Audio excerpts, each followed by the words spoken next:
இன்னைக்கு என்னுடைய பிசியை க்ளீன் பண்ண போறோம். கிட்டத்தட்ட 2 வருஷம் ஆயிட்டு இத வாங்கி. இன்னும் ஒரு தடவ கூட க்ளீன் பண்ணல. எப்படி இருக்குன்னு பார்த்தீங்களா? அல்ல குப்பை வந்துகிட்டே இருந்து நீங்களே பாருங்க எவ்ளோ டஸ்ட்டா இருக்குன்னு. எப்போவாச்சும் க்ளீன் பண்ணோன்னு ஒரு ஞாபகம் வரும். சரி பார்த்துக்கலாம் அப்படின்னு விடுவேன். கடைசியில அது எல்லாம் சேர்ந்து எவ்ளோ அழுக்கா இருக்குன்னு ஒத்துக்க. ஆனா லாஸ்ட்ல ஒரு மிஸ்டேக் பண்ணோம் பாருங்க. எதுக்குடா க்ளீன் பண்ணணும் அப்படிங்கிற மாரி ஆயிட்டு. அப்படியே வச்சு ஓட்டியிருக்கலாம் அப்படின்னு தோணுச்சு. இப்படி ஒவ்வொரு பார்ட்ஸா கலத்தி கலத்தி எடுத்துட்டே இருந்தோம். எடுத்து தனியா வச்சு க்ளீன் பண்ணிட்டு இருந்தோம். கலத்துறதெல்லாம் ஓகே தான். க்ளீன் பண்றதும் ஓகே தான். ஆனா ஒரு சில விஷயங்கள் நமக்கு அதில் தெரியாமல் இருக்கும். இது எப்படி கலத்துறது அப்படி ஏதாச்சும் கேள்விக்குறி இருந்ததுன்னா அதில் கை வைக்கவே செய்யாதுங்க. முடிஞ்ச அளவுக்கு அதில் வச்சு அப்படியே க்ளீன் பண்ணிட்டு போயிருங்க. சரி, அதில் இருக்கு பார்த்தீங்களா அந்த ப்ளூ கலர் ஃபேனு, அதை கலத்தும் போது தான் எங்களுக்கு ஆரம்பிச்சது பிரச்சனையே. இதுக்கு முன்னாடி இருந்தது நார்மல் சிபியூ, அதில் இந்த மாதிரி ஃபேன் இருக்காது. ஸோ கலத்துறது கொஞ்சம் ஈஸியாக இருந்துச்சு. ஈஸியாக க்ளீன் பண்ணிட்டு மாட்டி வச்சிருது. ஆனால் இது அதுக்கு ஆப்போசிட்டாக அப்படி இருந்துச்சு. அதனால எப்படி கலத்துறதுன்னு தெரியாமல் அப்படி இப்படின்னு கடைசியில் ஒரு வழியாக கலத்தியாச்சு. அதுதான் பண்ண பெரிய மிஸ்டேக். ஃபைனலாக பிசியை ஃபுல்லாக நல்லா தொடச்சி முடிச்சாச்சு. அதுக்கப்புறம் வேக்யூம்லாம் போட்டு பார்த்தோம். அது ஒரு வாட்டர் வேக்யூம் கிளீனர் ஒழுங்கா ஒர்க் ஆகல. ஸோ அதுக்கு அந்த அளவு ஓரமாக வச்சாச்சு. சரி, இனி ஒவ்வொன்றா எடுத்து ஃபிக்ஸ் பண்ணிடலான்ட்டு மாட்ட ஆரம்பிச்சிட்டோம். அப்போ தான் அந்த ப்ளூ கலர் ஃபேன் சொன்னோம் பார்த்தீங்களா, இதுதான் ப்ராசஸரோட கூலர். இது வந்து ஒழுங்காக கனெக்ட் ஆகாட்டி அந்த ப்ராசஸரில் ஆகிற அந்த ஹீட்டை வந்து இது கண்டுபிடிச்சிக்கிடாது. அதனால இது ஒழுங்காக ஓடாது. முக்கியமாக பிசி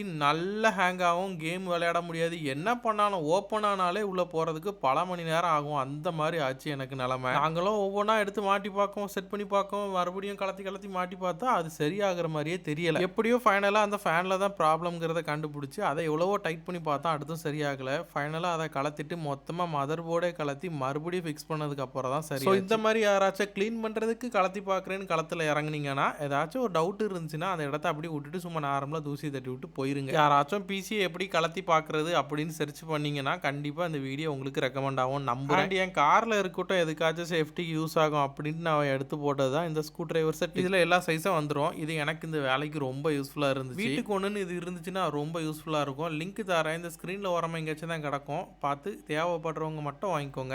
அப்படியே இந்த வீடியோக்கு ஒரு லைக் கொடுத்துட்டு நம்ம சேனலை ஃபாலோ பண்ணிக்கோங்க. அடுத்த வீடியோவில் சந்திக்கலாம்.